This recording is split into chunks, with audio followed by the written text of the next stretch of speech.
ஓட்டுக்கு நிற்கிறவர்கள் இதையெல்லாம் செய்ய மாட்டார்கள். நாட்டுக்காகவும் மக்களுக்காகவும் நிற்கிற பிள்ளைகள் தான் இது போன்ற அரசியலை முன்னெடுப்பார்கள்.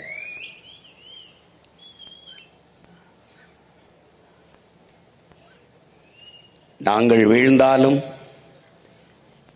எங்கள் இனம் வாழ்ந்தால் போதும் என்று நின்ற தமிழ் பேரினத்தின் பெருமாவீரன் பிரபாகரன் பிள்ளைகளால் தான் இந்த அரசியலை முன்னெடுக்க முடியும். கடலம்மா மாநாடு ஏன் எதற்கு என்பதை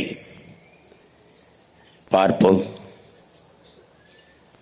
வழக்கமான அரசியல் கூட்டம் போல என் அன்பு தம்பி தங்கைகள், என் அருமை உறவுகள் இதை எண்ணிவிடக்கூடாது.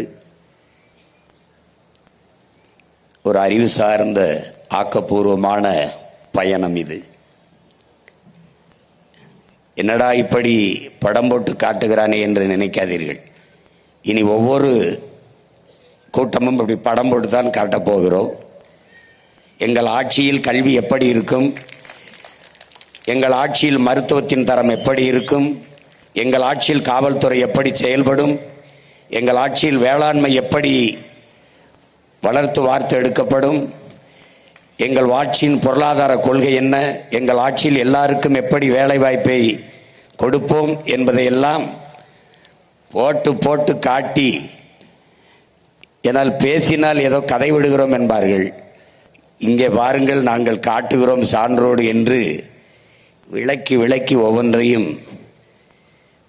நம் மக்களுக்கு திரையிட்டு காட்ட இருக்கிறோம்.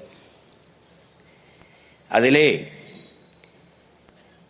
பெருமையோடு உள்ள மகிழ்ச்சியோடும் நெகிழ்ச்சியோடும் இந்த மண்ணிலே கடலம்மா மாநாட்டில் அந்த கடல் தாயின் மகன் நான் நிற்பதில் உண்மையிலேயே மகிழ்ச்சியும் பெருமையும் அடைகிறேன்.